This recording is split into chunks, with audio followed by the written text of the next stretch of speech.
Paul Lau, the CEO and General Manager of SMUD. As I like to say, when people ask, if you want to know what you're going to be doing in 5 years in the utility and energy industry, look at what SMUD's doing today. And that'll give you a postcard from your future of where things are going. So we got a lot of stuff to cover. We'll try to save a few minutes at the end. It feels a little, is that me? Let's try that and see that. Beautiful. But we'll try to save a few minutes at the end for questions. So think about things, and if we have some time at the end, we'll open it up to the floor and see what people have on their mind.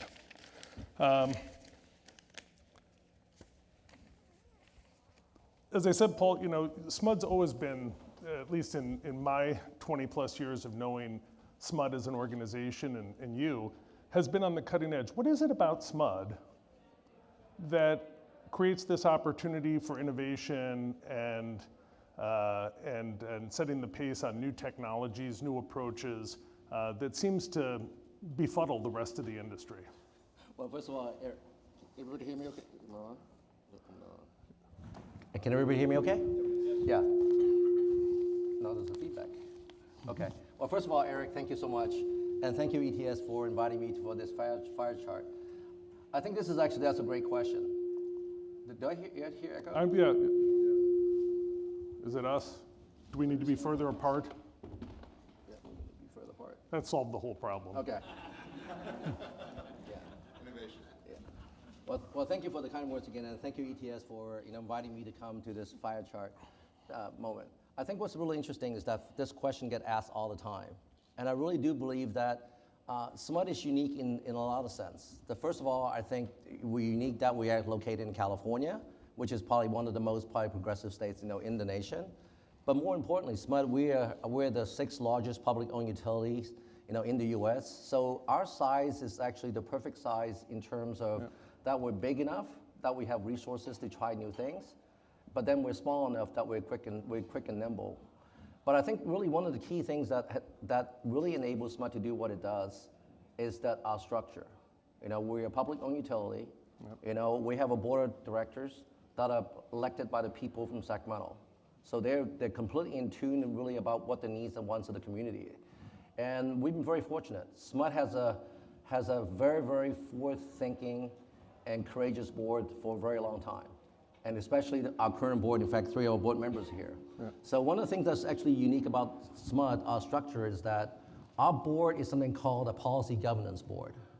So what that means is that our board is focused on the performance of the organizations, what it needs to be today, but more importantly, what it needs to be into the future. So they have something called strict strategic directions that the board actually sets for the general managers to do and accomplish. And so they're always looking at, well, what are the measures and what are the things that SMUD needs to do as an organization to advance, our services to the organizations. So I think it's pretty unique that our board actually, in fact, recently changed our vision and our mission. So our mission now, instead of just being a power company, we really want to improve the quality of life for the Sacramento region. And our vision now is to be a trusted and powerful partner for inclusive zero carbon economy. So when I first became CEO, our board has declared a climate emergency declarations, which is what they heard from the people from Sacramento, which is directly in line with both the city and the county. So because of that, they actually charged the CEO to really look at what are the things that you need to do to get us to this clean carbon economy, this zero carbon future. So because of that, I think, because the board is actually focused on the future and focused on what the performance of the organization does, it really gives staff a tremendous amount of latitude to try out new things. And I do really want to thank the board. Our board has always told us that, well, when you try new things, sometimes it's okay to fail, as long as you're pushing it forward. So I think having the confidence from staff, from the board, trusting us that, yes, we're pushing the envelope, it's also okay not to be so risk averse as most utility companies are. I think those are the two combinations. I think the size of us, our organization structure, the board, and then the third piece is that because our board is also our regulator. And so we're not governed by the California Public Utility Commission. If our board wants to do something new and creative, we can actually have in our rate process, we can actually have a new rate on board in basically 3 months. And if the pilot is small, I have the delegational authority from the board to try out new stuff, as long as it doesn't impact a huge population, as long as it's a small population. So I think that's our size, our structure, our location, and then really our board, our policy governance board that sets the strategic directions. Those are the 4 things I think that really sets us apart. Well, I think that's fantastic, and you hit on it, but for those of you in the audience that haven't had a chance to look at this, SMUD has, and I want to make sure I get the name exactly right, a Zero Carbon Vision, 2030 Zero Carbon Vision Plan. Now, most people, most utilities, many countries, lots of states have declared an ambition to get to zero carbon. Usually that's followed by 2045 or 2050 or 20-something way out there. And most of the time, it's just kind of a goal. But a goal without a plan is, my view, a hope. Like, I hope we're carbon free by 2050, but we're not actually going to put a plan in place that shows how you get there. And SMUD's done something that I think is nothing short of brave, particularly in our industry, where they've actually gone out and they've published a plan. It's on the website. You can go look at the plan and read all the details. And it doesn't just set out the goal, but it sets out the steps and the chunks and the things that are known and maybe a few of the unknown things, building in some of these social equity issues and economic development issues into that plan. And I'm just curious, Paul, like, how did you, other than the mandate of the climate emergency declared in the Sacramento area, like, how do you even take that on? Because I think kind of the whole world needs to come up with a plan, right? And so how did you tell everybody how to go build a plan to actually pull it off? Okay, so I think first of all, let me start with, I think, where you left off about, when I first came CEO, our board actually has to declare climate emergency declarations to say, climate change is one of the biggest challenges facing mankind. And it's one of the charge of the new general manager that they're going to hire was to come up with a plan, a concrete plan to tackle whatever things that we're going to do to actually accelerate, removing carbon from our power plants. This is what you need to do. Mm-hmm. So we actually had a 5 months. My first 5 months of my job was really looking at and actually talking to the community, saying this is really currently what SMUD's power portfolio is. This is the challenge, if you actually need to get to a zero carbon economy, this is what the challenge that you need to have. And then, so first we actually looked at what the power plants that we have. We have five gas fire plants that we're probably going to need to shut a couple of them down and then repurpose a couple of them with natural gas or green hydrogen. But more importantly, we said, when you look at the plan in totality, you really need to look at how do you actually make the community and customers part of the solution. So we actually went on a very ambitious community engagement process. I think we all have over a dozen community meetings. We actually had 900 different groups, and people participated in the plan. So we explained to them, this is really what our challenge are, from our grid side, reliability side, customer service side, and even the biggest piece is really the whole equity side. Yeah. So this is the plan that we think, will actually get us a good chunk of the way there. So we actually looked at all the existing technologies available, like utility scale, solar, wind, batteries, geothermal, and then here's all the stuff that the unknowns that we don't know about. So we put a plan together that could get us 90% of the way there. But the last 10% is going to have to depend on new technologies like long duration batteries or new technology breakthrough or new business models that we need to have. So we put a very comprehensive plan together to say, well, because otherwise, as you said earlier, having a vision without a plan, an actionable plan, is really just words on a page. Yeah. So we said, you know what, we're going to put stake in the sand. We're going to publish a plan on here's the things that we're going to do concretely, from how much renewable we're going to put on, how we're going to engage the customer, how we're going to decarbonize both the building and transportation sector, and then here's the things that we don't know about. But we really want to make sure that we actually bring the whole community along. So that's how the plan was created. Yeah. So it was a long 5 months that staff actually worked very hard at. We also had, as I said, dozens of community meetings, obviously working with industry experts. and then finally came up with a plan that we said, this is the plan that we have. What do you guys think? And actually we have community input and industry input, and then we finally finalized it. And in fact, we just filed with the California Energy Commission and saying this is our official resource portfolio standard, our resource plan to how we get to zero carbon by 2030. Here's all the knowns, here's all the unknowns, and we're gonna give a report back every 3 years. But in fact, we actually give our board a report every 6 months to say, how are we executing our plan? And what are the results, and what pivot do we need to do? Yeah.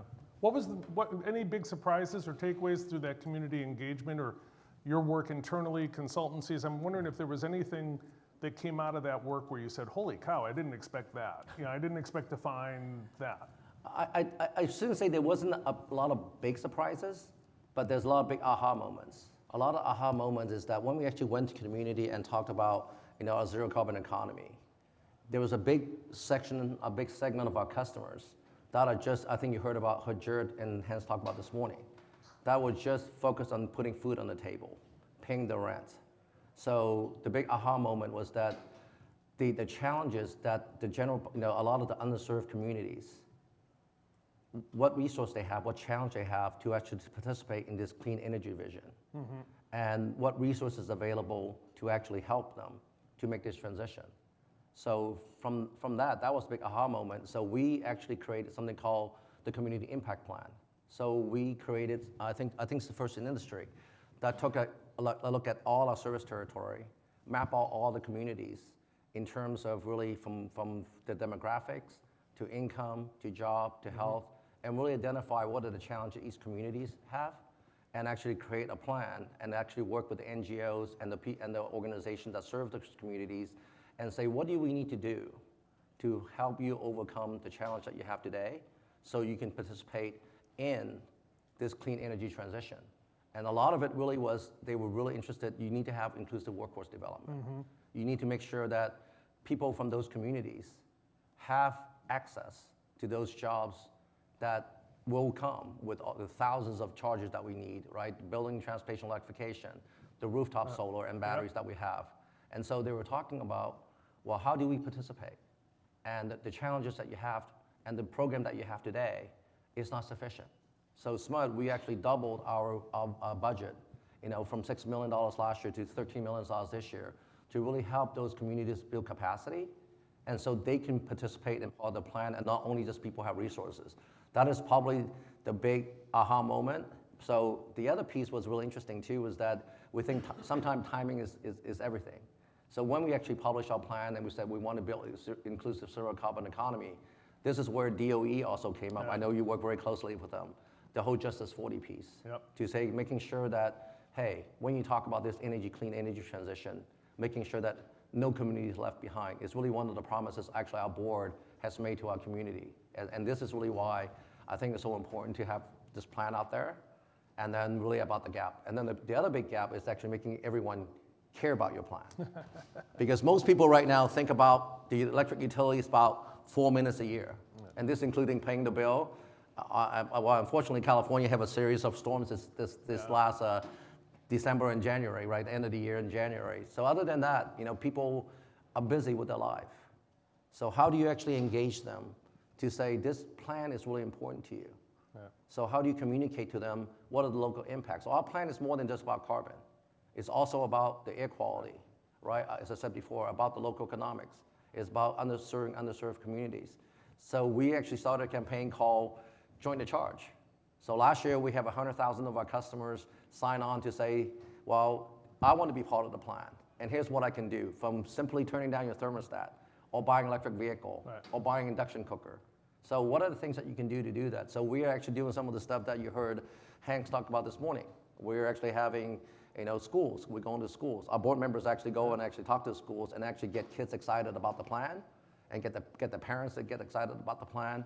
And so we want to get another 100,000 customers and business to join the charge this year. Yeah, that's great. I mean, think about what are the hot topics. You could pick up the New York Times or the Wall Street Journal today, and we're talking about decarbonization with economic development, energy equity across communities. I mean, all this stuff was published before IRA ever hit.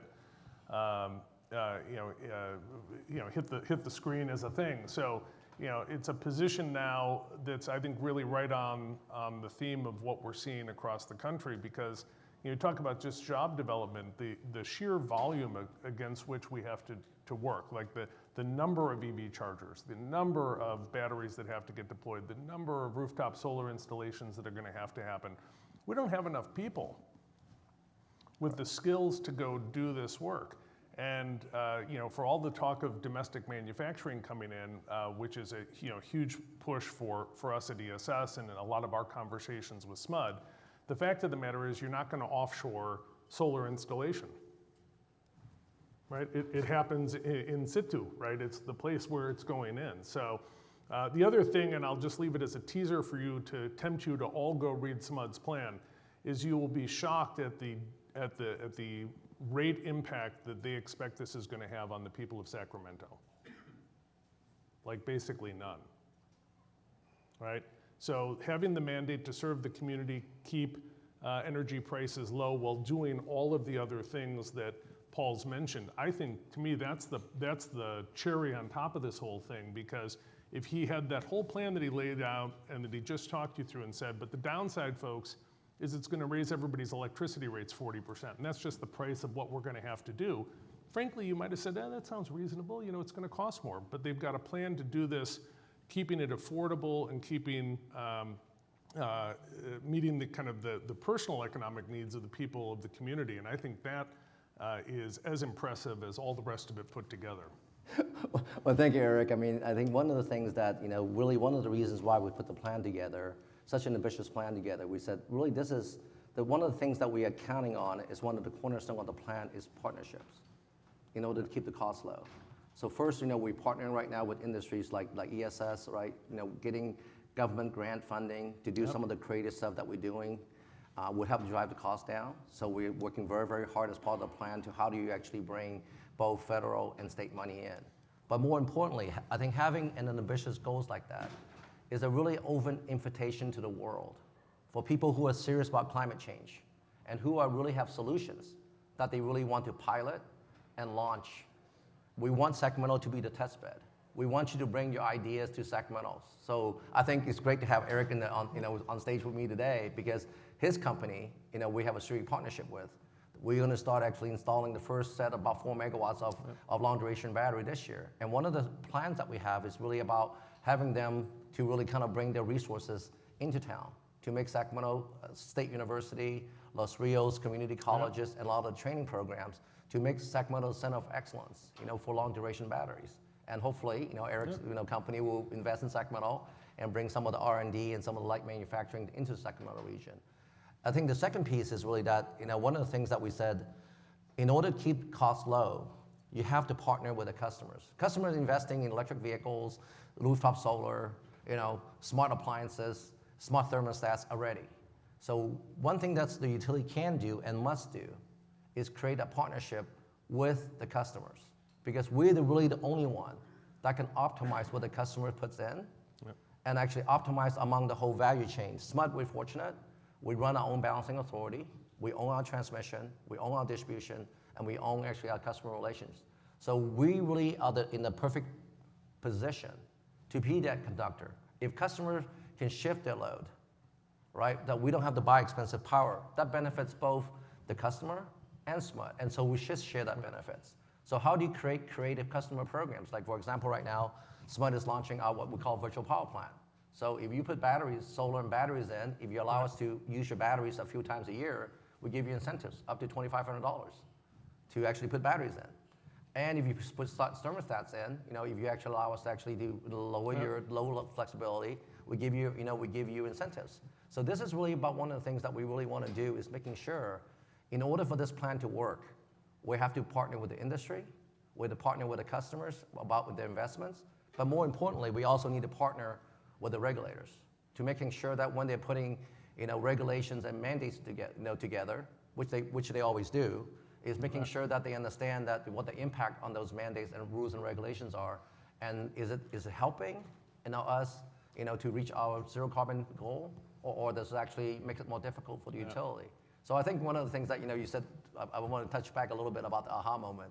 So when we put our plan together to accelerate to 2030, we did not anticipate the Biden administration was also going to push their plan from 2045 to 2040. So well, I understood that the president saw your plan and got inspired, and jumped on it and said, "I got to get on this, or Paul's going to outrace me." So we're very, very happy to see that President Biden's plan is 3 years behind SMUD, not 3 years ahead of SMUD, because otherwise I would have to go back to my board of directors. They'd say up the ante, go faster. Well, one thing that we talk a lot about, it's come up here at the conference, it comes up across the industry, is this notion that as part of decarbonization across not just the grid itself, but decarbonizing industries, transportation, everything else is, we're going to electrify everything, right? That's the theme. I'm curious how, and that, I think that puts a challenge. It'd be one thing if we went to folks like SMUD and said, hey, can you take the system that you have today and decarbonize it? That'd be a big nut. But now we're saying, by the way, we don't need to just decarbonize what we've got. We have to grow it substantially, and it all has to be decarbonized. So we'll kind of put a little extra twist on the degree of difficulty of this dive. What do you see happening to load in SMUD service territory? You've been very aggressive on EVs and very leaning in on the economic development part. I'm curious, what does this mean to the number of megawatt hours that SMUD's going to be delivering in 10 years versus what you do today? So that's a very, very good question. I think most people who does not work electric utilities does not know this, especially in California. California probably have one of the most aggressive climate change policies anywhere in the U.S. So for the past 20 years, the SMUD has been very, very aggressive in energy efficiency. So the state has actually a mandate to reduce our load 1% per year. I think for the legislation was about 12 years ago. And SMUD being the leader that we are, our board actually has set a 1.5%. So we're actually 50% more aggressive than what the state mandate was. So we've been reducing our load 1.5%, sometimes some years 2% for the last 12 years.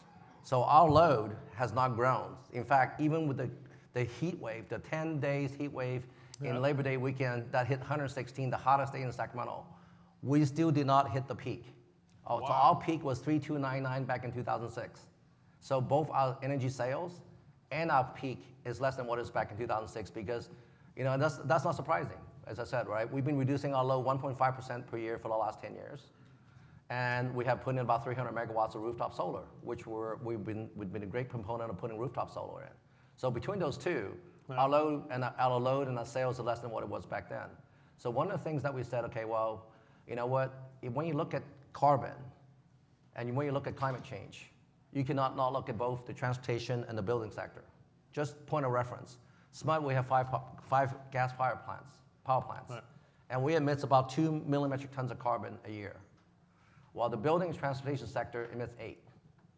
So if you're going to be serious about making a dent in carbon, you have to decarbonize. Right. So as part of our 2030 clean energy vision, our zero carbon plan, we want to invest about $2 billion in the next 10 years to remove basically 1 million metric tons of carbon from the transportation and the building sector. So we, in fact, when you look at our plan, we are actually counting on, the electrification of the buildings and the transportation sector, because this is what we call beneficial growth, right? So that we can, right now in California, it's not surprisingly, but I think, Eric, we just talked about it this morning, there's overabundance of renewable energy a lot of times during the grid. And so right now, there's a huge curtailment. It's like 2 terawatt of 2.5 terawatt hours in California last year of perfectly good, clean, juicy, renewable, mostly solar electricity dumped into the ground. No off-takers. Yes. And so one of the things that we said, if you can have both building and transportation electrification, you can really help the state integrate and make use of those excess renewables during the day. I think most people in this room probably, are not utility geeks like we are, like I am. The grid is actually balanced every 4 seconds. The supply and demand is actually 2 seconds. The signal is actually in 2 seconds, you forecast what the demand and supply is going to be, and you ramp up and ramp down the power generations 2 seconds later. And so that's why the issue is that when you have this excess renewables during the day, or during when load isn't, when you have light load, you have no way to go and you actually are curtailing the renewable energy that's actually available in the grids. So this is really why, if you have beneficial electrification, so think about if you have excess energy during the day, you can charge your electric vehicles, right? Yep. You can do a lot of stuff during the day. And so you can actually do a lot of things right now that, if you think about currently today, that may not be beneficial from your pocketbook perspective, that if you have a rate structure and you have the appliances and you have decarbonized, if you have electrification of those sectors, you can actually help the utilities. Right. Yeah. No, I think it's great. I mean, listen, if the electricity is generated in the right zero carbon way, and people get more value creation out of electricity, and they pay the same or less in getting there, I mean, that's magic. And I don't think we think about it in those terms nearly enough. And this is really embedded in the SMUD plan. Is we don't actually just want people to not use electricity because that would solve the problem. This is literally what powers life. So we want people to get a lot of value out of it. We just don't want it to be something that's killing the earth or costing an arm and a leg along the way. And the example that SMUD set the example in California over the last few decades has been that energy efficiency does work, and you can decarbonize the system. These things that we talk about at conferences that sometimes I think people leave and go, that sounded cool, is it real? These are real things that happen.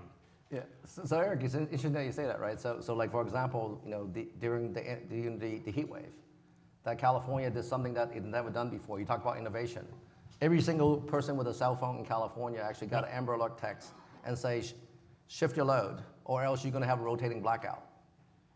And within 20 minutes, California shifted 2,500 megawatts, which is basically equivalent to about 5 of our largest plants.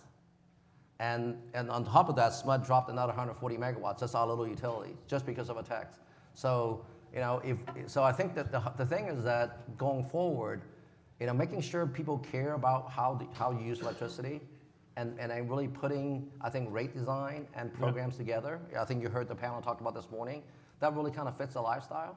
And so one of the things that SMUD we will talk about, right? Electric vehicles is a great example. Electric vehicle could be a huge benefit, or it could be a huge challenge, right? So if everybody charged their car at 6 p.m. where the grid is actually stressed, probably huge challenge. Yeah. But if you think about what we talked about earlier, you have excess energy during the day. If everybody charged a car during the day and you have rates and incentive allow you to do that, and then you allow the car to charge back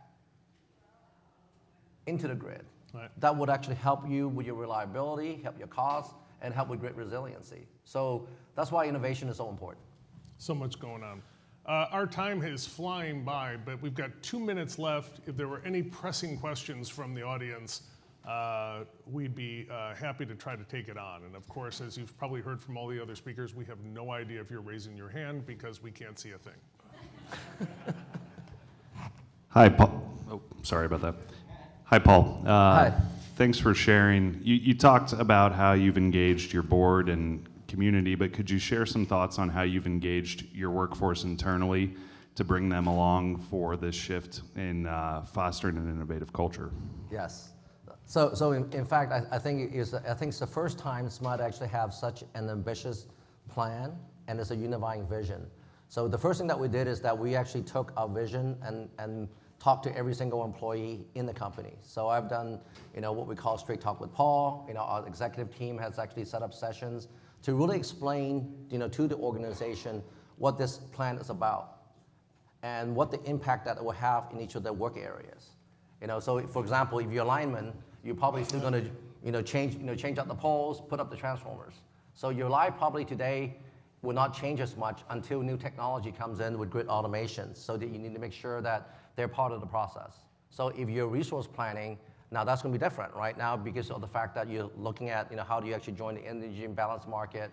How do you lean into the, the enhanced day-ahead market? So we actually took a look at our plan, and we actually created an internal communication plan, and we actually hit up every single department and every single small groups. I actually went to the small groups and went through the plan with them. Obviously high level, not 174 pages, and then really say about what does this plan actually mean to you from your day-to-day work today, and what it's going to mean to you as we progress forward. Like for example, putting batteries in. So that means you need to train about, how do you service batteries? What happens if there's any issue with the batteries, or what about the safety issue that you need to have? So we actually went through really work group by work group, explaining to them what the plan is and what the plan isn't, and how do we actually keep them informed as we are implementing the plan itself, and actually creating a feedback loop for them to say, well, I have a concern with this piece, like for example, new equipments. How do you actually making sure those concerns are actually brought back to management and we can actually talk to them about it. But so far, I mean, it's been really exciting since the plan has been published, because we actually talked to every single new employee coming in, and we actually have heard the feedback from new employees saying that they're excited about the plan, they're excited about what the board's vision, changing the vision to be a powerful partner for inclusive zero carbon economy. In fact, I would say I met with about 30 new employees last time, and there were 6 of them said they joined SMUD specifically of the fact that they're so energized by the plan itself. Well, unfortunately, that was the fastest half hour my day is going to have. So we're out of time. I think Paul and I could probably go on for another 3 hours. But I want to thank Paul for joining me on stage, and SMUD for the leadership that they've shown in the industry. Again, if you haven't had a chance to swing by the SMUD website and read the plan, especially for folks in the utility industry that are trying to think about how to move it forward, it's as good a template as you'll find. So thank you, Paul. Thank you so much.